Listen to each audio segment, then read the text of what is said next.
إن الحمد لله نحمده ونستعينه ونستغفره ونعوذ بالله من شرور أنفسنا ومن سيئات أعمالنا. من يهده الله فلا مضل له ومن يضلل فلا هادي له، وأشهد أن لا إله إلا الله وحده لا شريك له، وأشهد أن محمدا عبده ورسوله صلى الله عليه وعلى آله وأصحابه والتابعين وتابع التابعين ومن تبعهم بإحسان إلى يوم الدين. يا أيها الذين آمنوا اتقوا الله حق تقاته ولا تموتن إلا وأنتم مسلمون. يا أيها الناس اتقوا ربكم الذي خلقكم من نفس واحدة وخلق منها زوجها وبث منهما رجالا كثيرا ونساء، واتقوا الله الذي تساءلون به والأرحام إن الله كان عليكم رقيبا. يا أيها الذين آمنوا اتقوا الله وقولوا قولا سديدا يصلح لكم أعمالكم ويغفر لكم ذنوبكم، ومن يطع الله ورسوله فقد فاز فوزا عظيما. أما بعد، فإن خير الحديث كتاب الله، وخير الهدي هدي محمد صلى الله عليه وعلى آله وسلم، وشر الأمور محدثاتها، فإن كل محدثة بدعة وكل بدعة ضلالة وكل ضلالة في النار. Ikhwani fillah, a'azakumullah. Kita masuk pada pasal yang keempat dari kitab Irsyadul Bariyah ila Syar'iyyatil Intisab Lis-Salafiyyah, yaitu pasal tentang marhalah tadwinil madhhab as-salafi, marhalah tersusunnya madhab salaf. Tersusun bermakna tertulis dalam bentuk kitab-kitab, tertulis dalam bentuk tulisan-tulisan para ulama.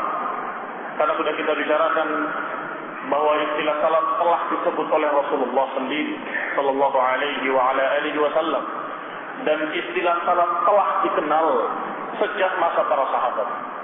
Sehingga yang dibahas di sini adalah marhalah tadwinnya, bukan sejarah munculnya, tapi sejarah tertuangnya dalam bentuk tulisan-tulisan. Kapan waktunya, kapan sejarahnya atau dimulainya marhalah tadwin li madhhab as-salafi. Berkata Syekh Ahmad bin Sa'ad bin Sinan bin Hamdan, كانت فتنة القول بخلق القرآن سببا ليهبط المذهب السلفي والشعور بالخطر أمام المذاهب الضالة وخاصة المعتزلة. bahwasanya fitnah al-qaul bi khalqil Quran ini merupakan sebab bangkitnya madhab salaf dan bangkitnya para ulama untuk menuangkan madhab salaf dalam bentuk tulisan-tulisan, dalam bentuk prinsip-prinsip yang ringkas atau yang panjang dalam kitab-kitab mereka. Sebabnya adalah ketika munculnya fitnah khalqul Quran. Apa itu fitnah khalqul Quran? Ini fitnah yang terjadi di zaman Bani Abbasiyah, khususnya di zaman Khilafah Ma'mun. Ketika khilafah dikuasai oleh pemikiran Mu'tazilah, maka diterapkan asas tunggal bahwa masyarakat harus bermadhab dengan madhab Mu'tazilah, dan dipaksa kaum muslimin harus mengucapkan tentang Quran seperti ucapan Mu'tazilah, bahwa Quran bukan kalamullah. Quran adalah makhluk ciptaan Allah. Ini dipaksa. Sampai-sampai para tokoh-tokoh ulamanya ditangkap yang tidak mau menyatakan bahwa Quran adalah makhluk. Seperti Imam Ahmad rahimahullah, beliau termasuk yang mendapatkan ujian berat ditangkap dan disiksa untuk dipaksa mengatakan bahwa Al-Quran makhluk, Al-Quran ciptaan Allah, maka Imam Ahmad mengatakan tidak. Al-Quran kalamullah, ghairu makhluk. Al-Quran adalah ucapan Allah dan bukan makhluk. Maka disiksa kembali. Setelah itu ditanya kembali, ucapkan bahwa Al-Quran adalah makhluk. Tidak. Al-Quran kalamullah, bukan makhluk. Tidak mundur sedikit pun. Dan ikhwan fillah a'azakumullah, ketika Al-Marwazi datang menemui Imam Ahmad di penjara dan mengatakan, wahai Imam, kenapa tidak kau ucapkan saja Quran makhluk dengan pura-pura, kemudian kau bebas dan kita ngaji kembali, mengkaji prinsip-prinsip Ahlus Sunnah kembali, kan beres. Kata Imam Ahmad kepada Al-Marwazi, wahai Marwazi, keluarlah kamu, lihat apa yang kamu lihat di luar. Dia keluar, ternyata di depan terkumpul massa manusia dengan jumlah besar, masing-masing membawa pena dan catatan. Adakah kalian kumpul di sini? Mereka semua menjawab, kami menunggu fatwa dari Imam Ahmad. Maka masuk kembali Al-Marwazi menceritakan, wahai Imam, di luar terkumpul jamun ghafir, terkumpul manusia dalam jumlah besar dan semuanya menunggu fatwamu. Kalau begitu, kata Imam Ahmad,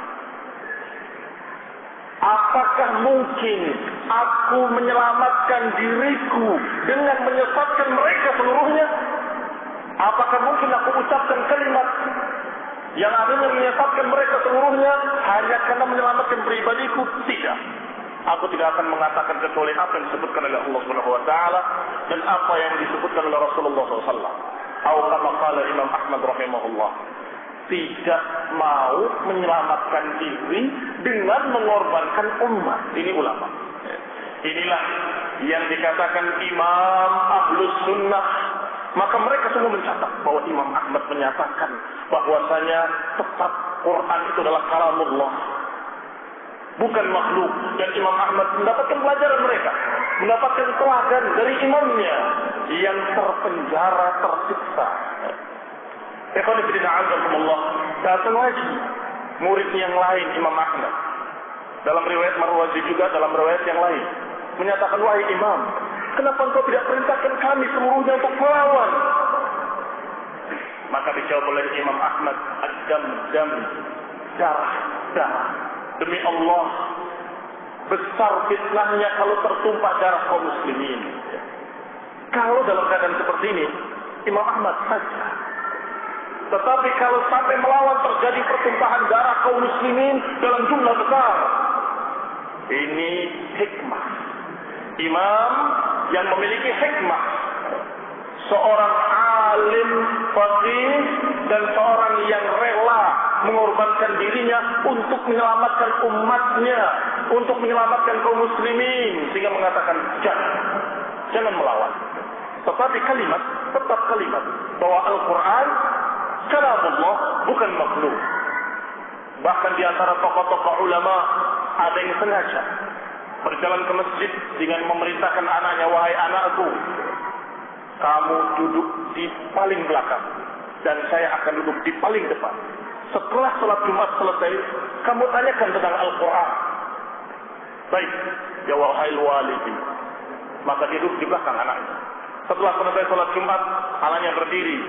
Ya abadi, dan ini seorang ulama juga. Ya abadi, ma taqulu bil Quran? Wahai ayahku, apa yang kau katakan tentang Al-Quran? Maka ayahnya menjawab, Al-Quran kalamullah, ghairu makhluk. Al-Quran adalah kalamullah, bukan makhluk. Al-Quran betul-betul ucapan Allah dan bukan makhluk.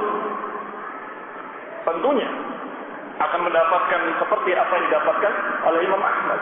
Tapi tidak apa-apa. Yang penting seluruh hadirin salat Jumat tahu fatwa-fatwa dari ulama bahwa Al-Quran bukan makhluk, bahwa Al-Quran kalamullah. Ini fitnah khalqul Quran. Fitnah yang disebut di sini dengan bi khalqil Quran. Dan ini merupakan sebab hikmah. Allah Subhanahu wa taala menakdirkan sesuatu, ada hikmah di balik itu. Menakdirkan bahwa khilafah dikuasai oleh Mu'tazilah, ternyata hikmahnya adalah para ulama menyusun. Ingat bahwa prinsip-prinsip ahlu sunnah demikian, prinsip-prinsip salaf demikian, aqidatus salaf demikian. Ditulis aqidatus salaf wal ashabul hadis, ditulis as-sunnah Imam Ahmad, ditulis as-sunnah oleh anaknya Abdullah bin Imam Ahmad, ditulis as-sunnah oleh Al-Marwazi tadi, yang isinya adalah prinsip-prinsip salaf. Ini sebab dari tertulisnya kitab-kitab tersebut adalah ketika fitnah Mu'tazilah terjadi dan para ulama khawatir akidah salaf akan sirna, khawatir akidah salaf akan tergeser, maka disusun oleh mereka dalam bentuk kitab-kitab. Maka fitnah khalqul Quran sababan liyaqdabil madhhab as-salafi wa syu'ur bil khatar amam al-madahib ad-dhallah, yaitu merasa khawatir wal khatar, merasa bahaya amam al-madahib ad-dhallah, di hadapan madhab-madhab sesat, wa khasatan al-Mu'tazilah, khususnya Mu'tazilah yang waktu itu menguasai kekhilafahan, allati balaghat darajatan kabirah min al-quwwati wat-tamkin, karena mazhab Mu'tazilah yang sesat telah mencapai darajat kabirah, telah mencapai tingkatan yang terbesar dari kekuatan dan tamkin, kemantapan, karena didukung oleh penguasa.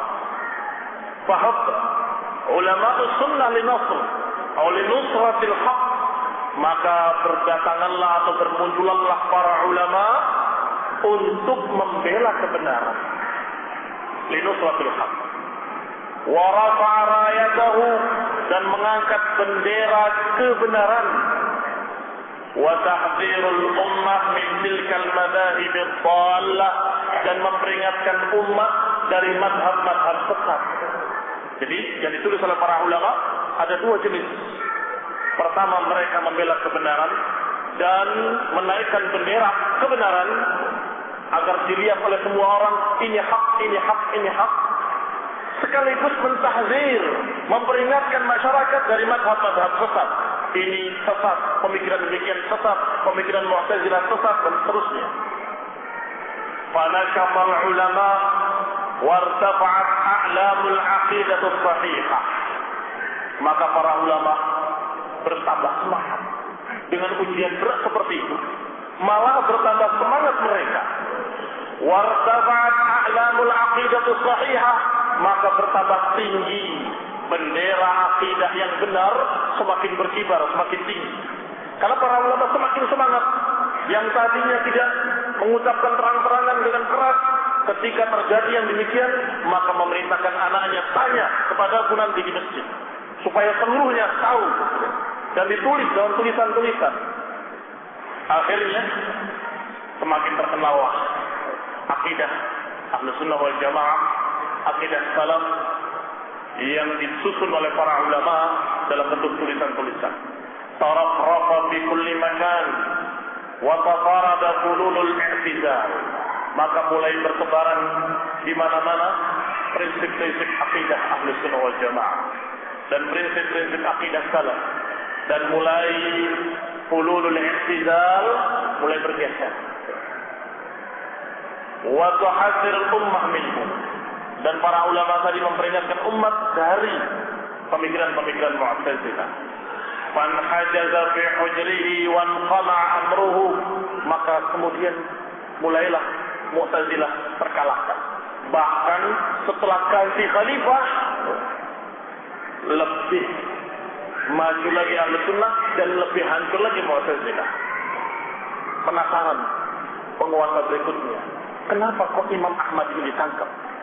Mana tokoh ulama negara yang resmi? Mana? Mu'tazilah tentunya. Panggil, keluarkan Imam Ahmad, suruh bicara. Imam Ahmad meminta untuk berwudu dan sholat, diizinkan, dan kemudian ditanya, Katanya, apa kamu dulu yang berbicara atau saya dulu? Silakan, kamu yang berbicara. Maka dia berbicara tentang masalah pemikirannya, pemikiran Mu'tazilah. Maka kata Imam Ahmad, saya cuma tanya, apakah pemikiran yang kamu ucapkan tadi, pendapat kamu yang kamu ucapkan tadi, apakah sudah pernah dikenal oleh salaf atau belum? Apakah sudah pernah dikenal oleh para sahabat atau tidak? Diam dia, tidak menjawab. Kemudian kata Imam Ahmad lagi, kalau tidak, kenapa aku disalahkan? Aku mengerjakan apa yang dikerjakan oleh salaf. Salaf tidak membicarakan, aku pun tidak membicarakan. Salaf tidak berbicara seperti itu, aku pun tidak berbicara. Sampai kemudian disampaikan hujjah-hujjah oleh Imam Ahmad tentang masalah prinsip salaf tadi. Kalau kamu mengatakan lebih alim dari mereka, berarti kamu adalah orang sombong. Kalau kamu mengatakan bahwa kamu adalah orang yang mengadakan sesuatu yang lebih tahu dari mereka, berarti kamu adalah mengaku bahwa kamu adalah orang-orang yang memiliki ilmu lebih daripada Rasul dan para sahabatnya. Sampai khalifah itu tertawa terbahak-bahak. Ya lukka, ya lukka, ya lukka. Sungguh tololnya orang ini, sungguh tololnya orang ini. Diusir orang itu, Mu'tazilah, dan dibebaskan Imam Ahmad. Subhanallah. Allah subhanahu wa ta'ala menyelamatkan Imam Ahmad tanpa menumpahkan darah kaum muslimin. Tanpa pemberontakan. Tanpa. Karena Allah subhanahu wa ta'ala melihat bagaimana keikhlasan Imam Ahmad. Dan mulai setelah itu bergeser pemikiran Mu'tazilah. Kembali seperti asalnya. Sembunyi-sembunyi lagi. Semakin takut, semakin takut, semakin takut. Dan sebaliknya prinsip-prinsip salaf, prinsip ahli sunnah semakin naik, semakin naik, semakin benderanya berkibar dan dikenal oleh seluruh masyarakat muslimin ketika itu.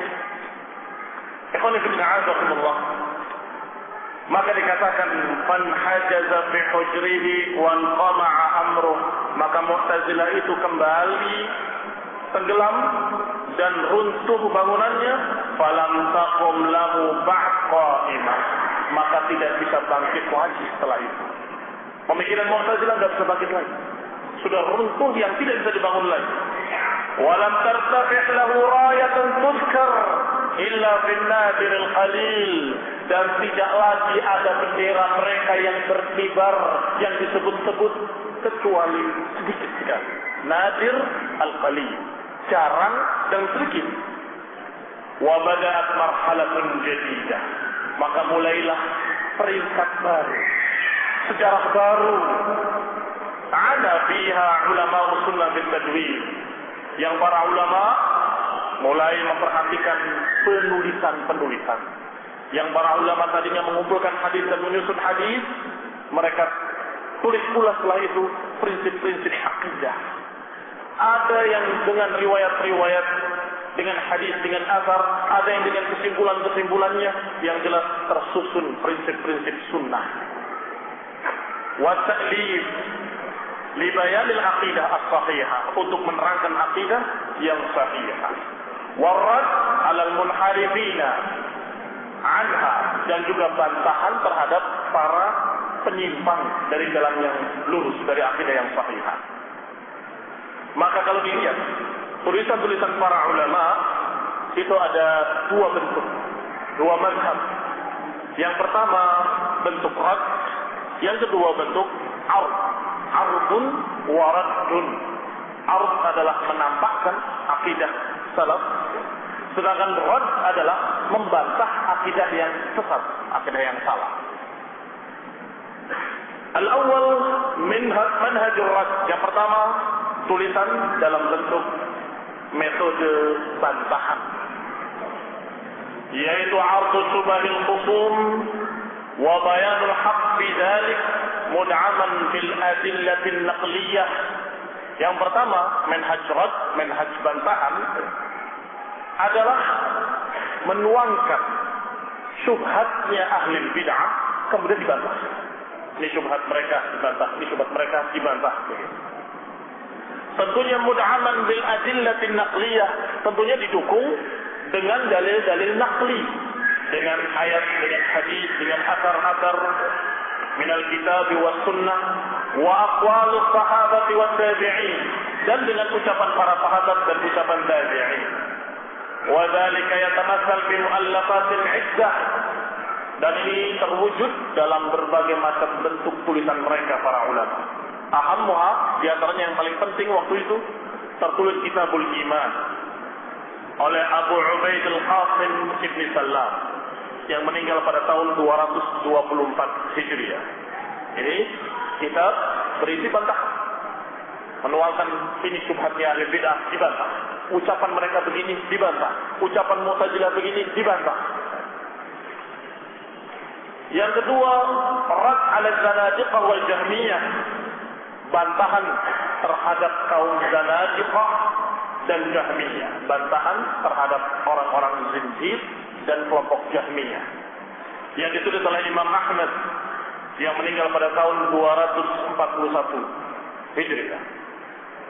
Dan yang ketiga, ar-rad 'ala Bishr al-Marisi, bantahan kepada seorang yang yuqalu lahu, yang dipanggil dengan nama Bishr al-Marisi, tentunya tokoh ahli bid'ah, tokoh Mu'tazilah. Dibantah khusus bantahan terhadap Bishr al-Marisi, judulnya begitu. Yang ditulis oleh Uthman bin Sa'id ad-Daribi yang meninggal pada tahun 280 Hijriah, dan lain-lain dari para ulama yang menulis kitab-kitab bantahan terhadap ahli bid'ah. Yang kedua, manhajul 'ard, manhaj al-'ard, metode pemaparan, menerangkan ini yang hak. Wa huwa 'ardul aqidatu shahihah min al-kitab wa sunnah wa aqwali sahabati wa tabi'in lahum bi ihsan, yaitu menerangkan akidah yang benar sesuai dengan kitab dan sunnah, dengan ucapan-ucapan para sahabat dan para tabi'in dan para pengikut mereka dengan ihsan. Wa yumathil hadzal manhaj al-mu'allafat al-atiyah, dan terwujud buku-buku atau tulisan-tulisan dengan metode ini, di antaranya As-Sunnah yang ditulis oleh Imam Ahmad bin Hanbal rahimahullahu ta'ala. Kitab As-Sunnah isinya adalah prinsip-prinsip akidah, akidah ahli sunnah, akidah salaf seperti ini. Yang kedua, As-Sunnah juga yang ditulis oleh Al-Marwazi Muhammad bin Nasr yang meninggal pada tahun 294 Hijriah. Dan juga kitab At-Tauhid oleh Ibnu Huzaimah. Ibnu Huzaimah yang terkenal Ahlul Hadis dan menyusun, mengumpulkan hadis, juga beliau menulis kitab tentang akidah, yaitu At-Tauhid, dan lain-lainnya dari kitab-kitab para ulama, yang sebagian dalam metode bantahan, yang sebagian lain dalam metode pemaparan akidah Islam. Dan dua-duanya dilakukan oleh para ulama karena memang dakwah ini harus demikian, harus menerangkan yang benar dan membatilkan yang batil. Liyuhiqqal haqqa wa yubtilal batil, agar jelas yang hak adalah hak, yang batil adalah batil. Kemudian sepanjang masa berikutnya muncul aliran baru, aliran sesat yang model baru.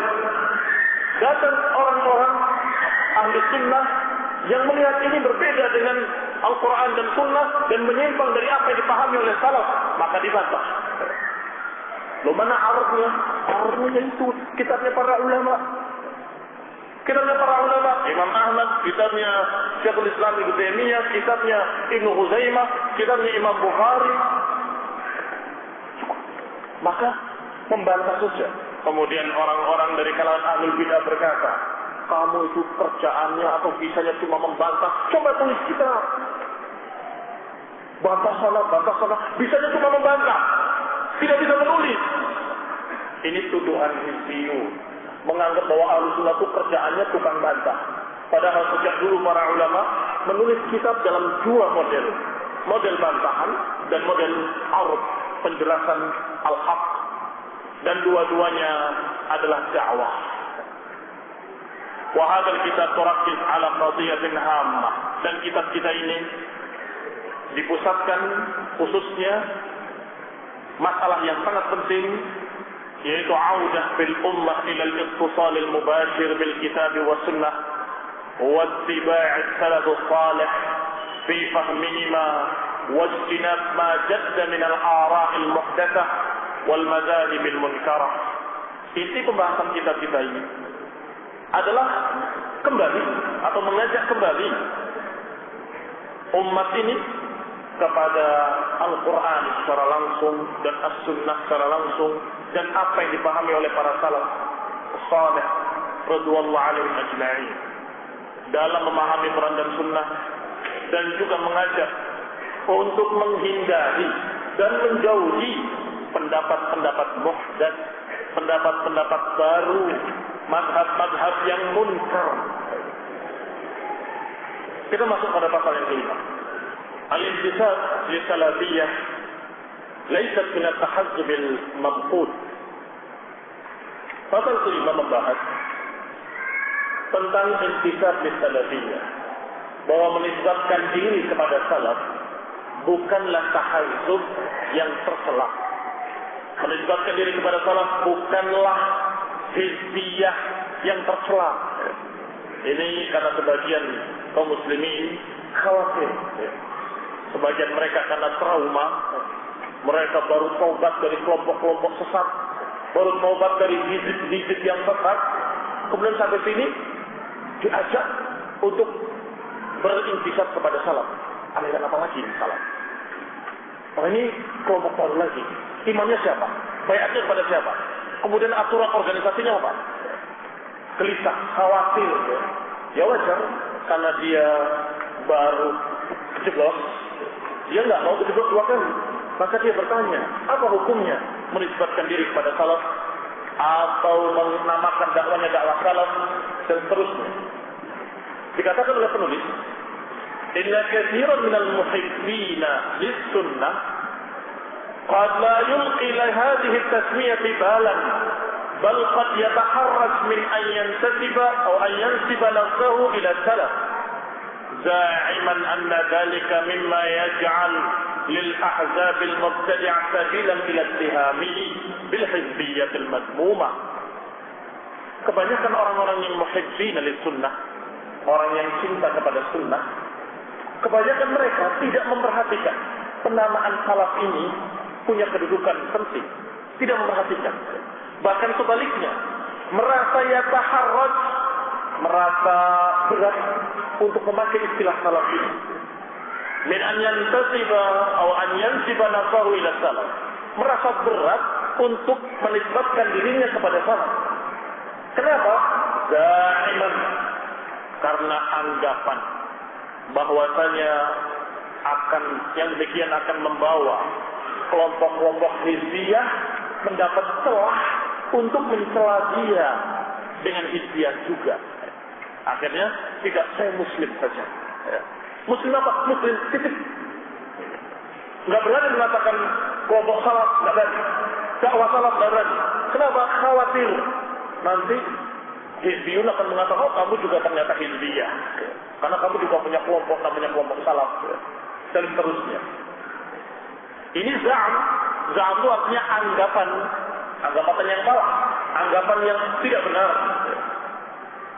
Wa ma 'alima hadzal mutaharrij anna salafiyah hiya hizbullah. Orang yang berat tadi tidak mengerti, orang yang gelisah dengan istilah salaf ini tidak mengerti. Kalau salafiyah itu adalah hizbullah, kalau dikatakan hizbullah haqqan, wa hiya allati tumathilul Islam safi, karena salaf ini mencerminkan keislaman yang murni. Sudah kita bahas pada kajian-kajian sebelumnya bahwa ini menceritakan tentang salaf, tentang para sahabat, bahwa salaf itu adalah para sahabat. Maka kalau ditanya kaum muslimin seluruhnya, manakah orang yang paling berislam dengan sebenar-benarnya, pasti akan dijawab Rasulullah SAW.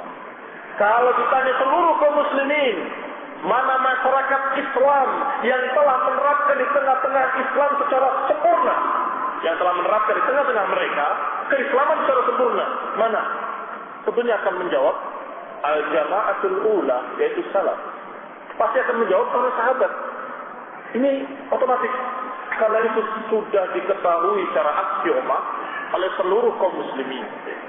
Maka kalau kita katakan salaf, berarti cerminan Islam secara sempurna yang dipimpin oleh Rasulullah, yang masyarakatnya adalah para sahabat, yang undang-undangnya adalah Al-Quran wa Sunnah, yang diterapkan dalam amalan mereka sehari-hari, apakah di masjid maupun di pasar.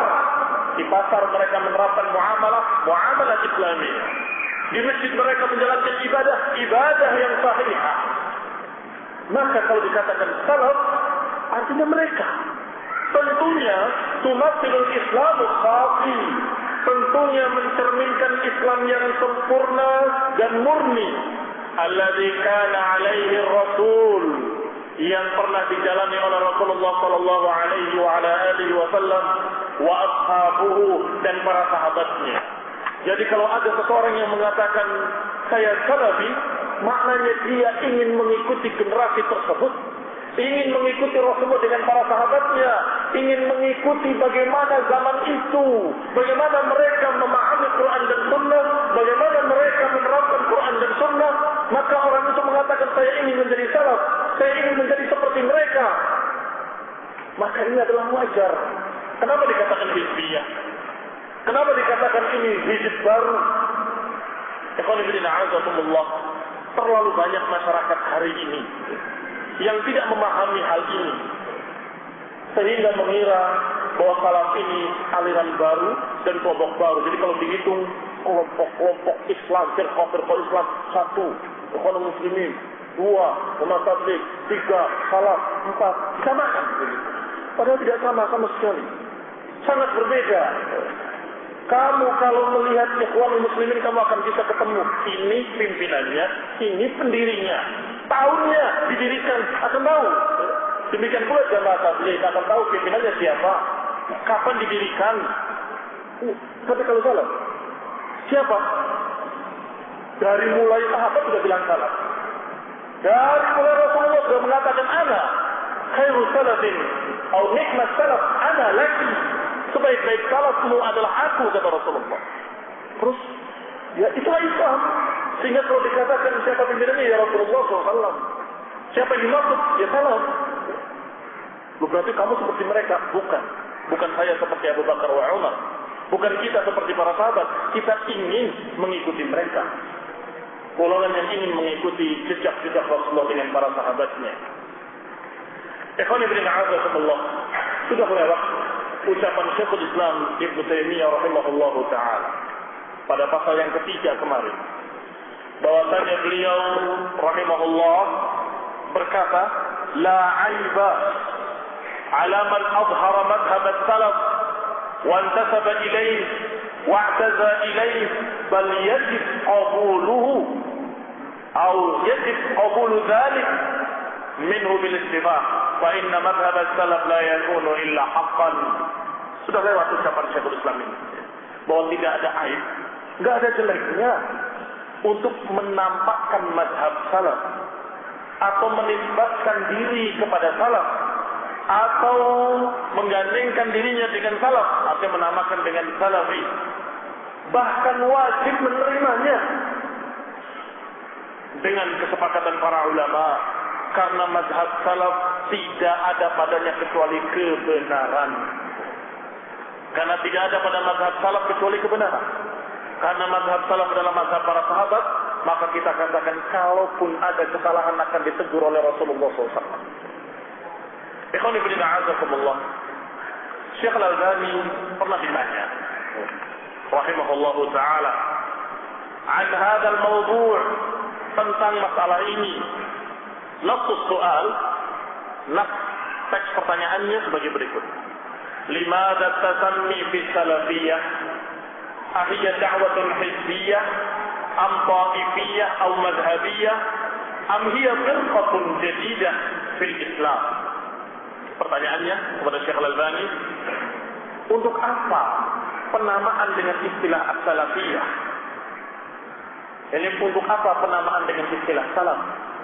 Apakah itu dakwah hizbiyah, dakwah taifiyah, dakwah madhabiyah, atau salaf adalah firqatun jadidah, atau merupakan kelompok baru di dalam Islam? Maka Syekh Al-Albani rahimahullah menjawab, inna kalimat as-salaf ma'rufah fi lughatil Arab.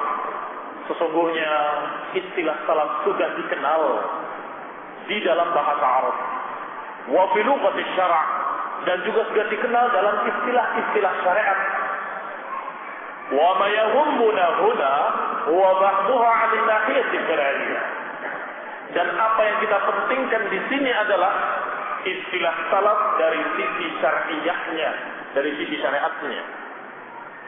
Faqad sahha 'anil nabi, telah sahih riwayatnya dari Nabi sallallahu alaihi wa ala alihi wasallam ketika beliau dalam keadaan sakit, ketika akan wafatnya, beliau berkata kepada Sayyidah Fatimah radhiyallahu taala anha, fattaqillaha wasbiri wa ni'mat salaf ana laki.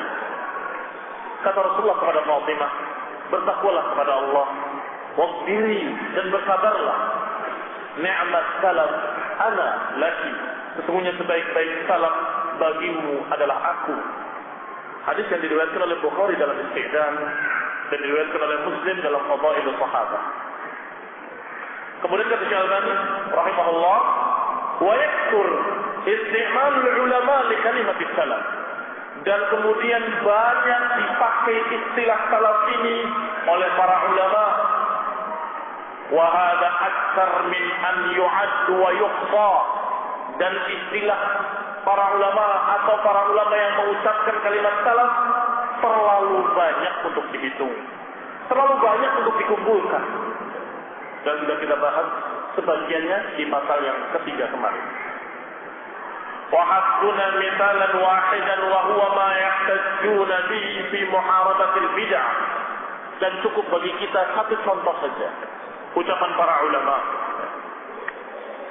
yang dipakai untuk membantah dan memerangi ahlul bid'ah, yaitu ucapan mereka, wa kullu khairin fi ittiba'i man salaf wa kullu syarrin fi ibtida'i man khalaf. Segala kebaikan ada dalam mengikuti salaf, segala kebaikan ada dalam mengikuti salaf. Wa kullu syarrin, dan setiap kejelekan di dalam bid'ahnya orang-orang khalaf. Ini kalimat yang munculnya dari para ulama menjadi pepatah atau menjadi seakan-akan kalimat yang peribahasa yang diucapkan oleh sekian para ulama berikutnya, bahkan sampai dihafal oleh kaum muslimin Ahlus Sunnah wal Jamaah, yakni kullu khairin fi ittiba'i man salaf wa kullu syarrin fi ibtida'i man khalaf. Segala kebaikan ada dalam mengikuti salaf, dan segala kejelekan ada pada kebid'ahannya orang-orang khalaf. Ini sebagai hujjah. Ucapan ulama ini yang diterima oleh seluruh ulama setelahnya menjadi hujjah ala ahli bid'ah, bahwasanya yang paling selamat, yang paling baik, yang paling sempurna adalah dengan mengikuti salaf.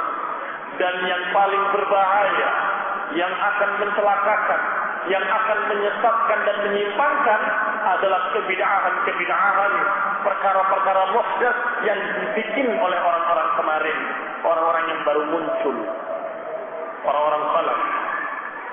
Kemudian Syekh Al-Albani menyinggung tentang orang-orang yang alergi dengan istilah salaf. Ini sebagai peringatan juga bagi sebagian ikhwan kita salafiyin yang ragu-ragu pakai istilah salaf. Masih ada, ternyata masih ada. Entah kenapa saya heran. Udahlah jangan pakai istilah salaf, pakai istilah sunnah saja. Udahlah jangan pakai istilah salaf, pakai istilah Islam saja, dan seterusnya. Kenapa? Ya enggak apa-apa. Ada sesuatu dalam hatinya, tapi tidak diungkapkan. Nah, kata Syekh, walakin hunaka min mudda'il ilmi man yunkiru hadhihi nisbah. Tetapi Ada orang-orang yang mudda'il ilm artinya yang mengaku-ngaku punya ilmu. Ada sebagian orang yang mengaku-ngaku alim, mengaku punya ilmu, tetapi mengingkari penisbatan ini. Za'iman alla asla laha, dengan menganggap kalau ini tidak ada asalnya. Dan sudah kita contohkan waktu itu, di antaranya, karena banyak, di antaranya adalah Adnan Ar-Rud, yang waktu itu masih dibela oleh Ali Hasan Abdul Hamid. Tidak tahu sekarang. Wallahu ta'ala a'lam. Fayaqul, kemudian berkata, la yajuzu lil muslim an yaqula ana salafi. Orang ini berkata, bukan satu, bukan Adnan Ar-Rud saja. Yani mereka ini yang ngaku-ngaku punya ilmu, kemudian mengatakan bahwa istilah salaf ini istilah yang baru, nggak ada asalnya. Dan berkata, la yajuzu lil muslim an yaqula ana salafi. Tidak boleh bagi seorang muslim mengatakan saya salafi. Wa ka'annahu yaqul, kata Syalbani, berarti seakan-akan orang itu berkata, la yajuzu an yaqula al muslim ana muttabi'un lis salaf. Seakan-akan orang tadi berkata, tidak boleh seorang muslim berkata saya mengikuti salaf. Apa maknanya ada salafi? Saya pengikut salaf. Kalau dilarang, tidak boleh kalimat itu diucapkan. Itu kalimat bid'ah. Karena istilah salaf adalah istilah baru, la asnaraha. Maka kata Syalbani, seakan-akan kamu melarang orang berkata, tidak boleh orang berkata saya pengikut salaf as-salih. Fima kanu alaihi min aqidah. Saya mengikuti salaf dalam akidah mereka, dalam ibadah mereka, dan dalam suluk mereka, dalam akhlak mereka. Bayangkan, kalau ada orang yang mengatakan, jangan kamu mengatakan mengikuti salaf, tidak boleh. Jangan kamu berkata saya mengikuti salaf dalam akidah, dalam manhaj, dalam ibadah, dalam akhlak, tidak boleh. Kira-kira apa hukumnya? Dosa kecil atau dosa besar? Dosa besar atau kufur? Kata Syekh Al-Albani, la syakka anna mithla hadzal inkar law kana ya'nihi yalzam minhu tabarruk min al-islam as-sahih. Sungguh tidak ragu lagi bahwa pengingkaran yang seperti ini, kalau memang diniatkan seperti itu, maka konsekuensinya adalah dia terlepas dari Islam yang benar. Alladzi kana alaihi salafun salih, yang pernah dijalani oleh salafun salih, wa ala ra'sihim nabi, yang dipimpin oleh Nabi sallallahu alaihi wa ala alihi wasallam. Kama yusirul hadits mutawatir alladzi fi sahihaini, sebagaimana telah diriwayatkan dalam hadis yang sahih, bahkan mutawatir, dan dinukil dalam Sahih Bukhari dan Muslim, yaitu Rasulullah mengatakan khairun nas qarni thumma alladhina yalunahum thumma alladhina yalunahum. Sebaik-baik manusia adalah generasiku, kemudian yang berikutnya, kemudian yang berikutnya. Fala yajuz li muslimin an yatabarra min al-intisab ila salaf salih. Maka tidak boleh bagi seorang muslim untuk berlepas diri dari salafnya. Tidak boleh bagi setiap muslim untuk berlepas diri dari salafus salih. Tidak boleh. Setiap muslim mengatakan saya berlepas diri dari salaf, saya tidak mau mengikuti salaf. Tidak boleh. Karena justru Islam yang benar ada pada mereka. Islam yang sahih, yang betul-betul mendapatkan keridhaan dari Allah, justru ada pada mereka. Yang ayatnya langsung turun pada mereka, kuntum khairu ummatin ukhrijat linnas. Yang ayatnya turun pada mereka langsung dengan kalimat radhiyallahu anhum wa radu an. Allah ridha pada mereka dan mereka ridha pada Allah. Maka kata Syekh Al-Albani mengatakan tidak boleh seorang pun dari kalangan muslimin berlepas diri dari salafnya. Bainama law tabarra min ayatin nisbatin ukhra lam yakun li ahadin min ahli al-'ilm an yansibahu ila kufrin aw fusuq. Adapun kalau berlepas diri dari penisbatan lain selain salaf, penisbatan lain, dia tidak bisa dinisbatkan kepada kufur atau fusuk. Yani hanya sahabat dikatakan lam yumkin li ahadin min ahli ilm, tidak mungkin para ulama akan menisbatkan dia kepada kekafiran atau kefasikan. Orang yang berlepas diri dari penisbatan pada organisasi tertentu, saya bukan NU, kufur apa sesat, apa kafir? Ya tidak apa-apa. Saya bukan Muhammadiyah, tidak apa-apa. Saya bukan Al-Irsyad, ya tidak apa-apa. Saya bukan apalagi organisasi kalian yang kalian punya. Saya bukan organisasi anu, saya bukan Ma'had Quran, tidak apa-apa. Tetapi kalau saya bukan pengikut salaf, bagaimana? Saya bukan mengikut salaf, terus mengikut siapa? Bukan mengikut Rasulullah dan para sahabat. Lantas mengikut siapa kalian? Ini beda hukumnya. Hati-hati. Jangan disamakan masalah penisbatan kepada salaf dengan penisbatan kepada organisasi-organisasi tertentu. Yang walaupun organisasi itu pada asalnya mubah, silahkan, termasuk ta'awun 'alal birri wat taqwa, tetapi kalau kemudian harus menisbatkan kepadanya, kalau tidak menisbatkan kepadanya sesat, tidak bisa. Ini ta'assub, hizbiyah. Kalau tidak menisbatkan diri kepada kelompok ini, berarti kamu dalam keadaan fi dhalalin mubin. Ya tentunya ini adalah kelompok yang hizbi. Maka tidak ada, insya Allah organisasi kaum muslimin tidak ada yang demikian. Tetapi kalau penisbatan itu kepada salaf, hukumnya lain. Karena salaf itu bermakna Rasulullah dan para sahabat. Maka Syekh Al-Albani berkata, "Lau tabarra'a min ayati nisbatin ukhra," kalau berlepas diri dari penisbatan lain,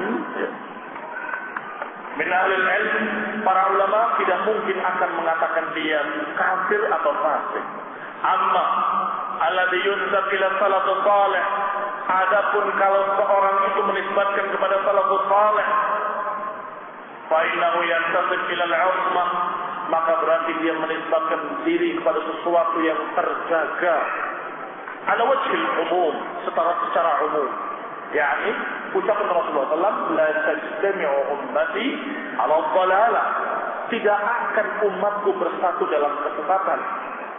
Maka apa yang sudah diijma' atau disepakati secara ijma' oleh salaf, maka itu mesti hak, maksum, terjaga. Adapun ucapannya sahabat satu persatu tidak maksum. Tetapi ijma' mereka maksum, karena tidak mungkin umatku bersepakat atas kesesatan. Maka ijma' para sahabat merupakan hujjah berikutnya setelah Al-Quran dan Sunnah. Ikhwan fillah a'azakumullah. Syekh tadi mengatakan selanjutnya, rahimahullahu taala, wa qad dzakara an-nabi sallallahu alaihi wa ala alihi wasallam min alamatil firqatin najiyah. Nabi telah menerangkan ciri-ciri firqah najiyah, ciri-ciri golongan yang akan selamat. Annaha tatamassak bima kana alaihi Rasulullah wa ma kana alaihi ashabu.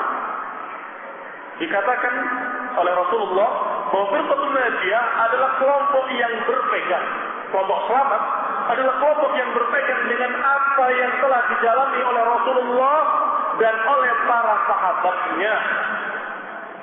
Faman tamassaka bihim kana yaqinan ala hudan min rabbih, maka barang siapa yang berpegang dengan mereka, dengan Rasulullah dan para sahabatnya, maka dia ala yaqin ala hudan min rabbih, bahwa dia betul-betul yakin di atas petunjuk dari Allah Subhanahu wa taala. Jadi tidak sesat, di atas hidayah.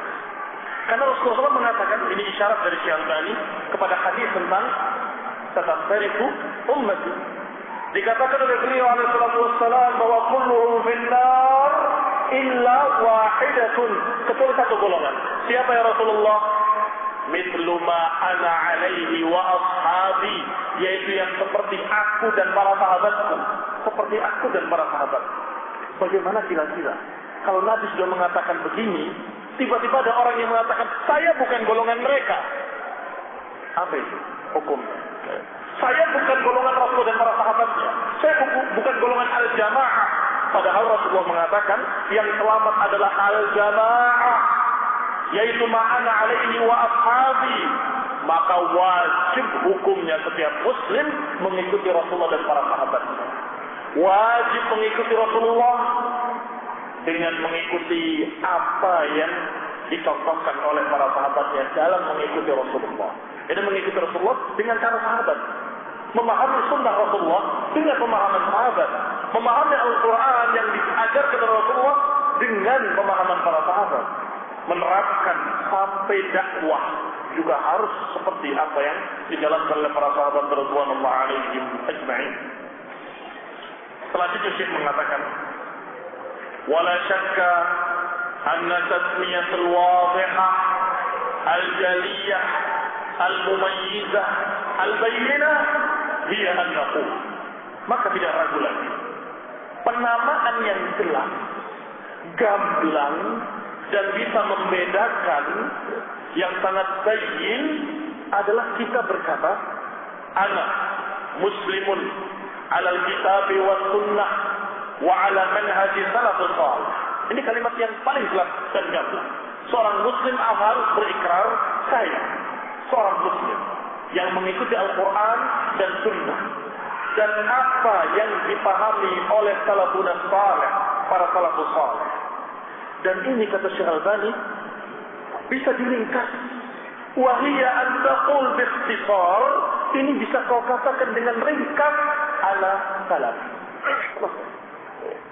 Salafi tidak mungkin Kristen. Iya kan? Dan tidak mungkin dia mengikuti selain Quran dan Sunnah. Karena salafnya para sahabat mengikuti Quran dan Sunnah. Maka kalimat ana salafi kata Syekh Al-Albani merupakan ikhtisar, ringkasan dari kalimat saya seorang muslim yang mengikuti Quran dan Sunnah dengan apa yang dipahami oleh salaf. Mengikuti Quran dan Sunnah dengan cara, dengan jalan para sahabat radhiyallahu anhum ajma'in. Fahada an taqul bi ikhtisar ana salafi, cukup. Maka kalau ada seorang mengatakan dalam perkenalan saya muslim, ya, Masya Allah, kamu muslim. Tapi saya khawatir kamu muslim dari golongan mana? Mungkin dari aliran Mu'tazilah atau Syiah atau Sufi. Siapa kamu? Saya muslim. Iya muslim aliran apa? Ahlu sunnah atau ahlu bid'ah? Oh, nah, ahlu sunnah. Saya mengikuti Quran dan sunnah. Baik, mengikuti Quran dan sunnah ala fahmi man? Mengikuti Quran dan sunnah dengan pemahaman siapa? Ini pertanyaan bukan pertanyaan bid'ah. Dan bukan pertanyaan tasnif seperti yang dikatakan oleh kelompok-kelompok hizbiyin, seperti Al-Rafiq, Kufran. Oh, ini tasnif ya ikhwan, ada tasnif bukan. Ini pertanyaan yang wajar. Kamu muslim ikut Quran Sunnah atau mengikuti aliran-aliran sesat? Oh, saya pegang Quran dan Sunnah dengan pemahaman siapa? Ala fahmi man? Bifahmi aklika atau bifahmi hawaka atau bifahmi siapa? Oh, saya dengan pemahaman salah tentunya. Bagus. Kamu berarti ma'ana wafiha. Kamu adalah orang dari kalangan kita, ahli sunnah wal jamaah. Sebagaimana apa yang dikatakan atau ditanyakan kepada Ibnu Abi Rabah, seorang ulama di Mekah, ketika berbicara, tiba-tiba ada yang bertanya. Sebelum diperintahkan untuk mengucapkan pertanyaannya, ditanya dulu, man'an, siapa kamu? Dijawab fulan bin fulan. Min aina? Dari mana? Ana min Kufah. Kufah waktu itu sudah terjadi fitnah besar. Ada Syiah, ada Qadariyah, ada juga kelompok-kelompok lain. Dikatakan, oh, min biladil fitnah. Mimman an? Oh, dari negeri fitnah. Dari tempat yang banyak aliran sesat di sana. Dari kelompok mana kamu? Ini pertanyaan ulama, pertanyaan yang wajar dan demikian. Ikhwan fillah a'azakumullah. Bukan berarti memecah belah umat, bukan berarti mentasnif, memisah-misahkan kaum muslimin, bukan. Tetapi untuk mengajarkan kepada kaum muslimin bahwa jalan yang selamat adalah jalan yang pernah dilalui oleh Rasulullah dan para sahabatnya, kemudian diikuti oleh tabi'in, dan kemudian diikuti oleh para tabi'in. Jazakumullah khair. Kita lanjutkan insyaallah ba'da shalah. Subhanallah wa bihamdihi, la ilaha illa anta, astaghfiruka wa atubu ilaik.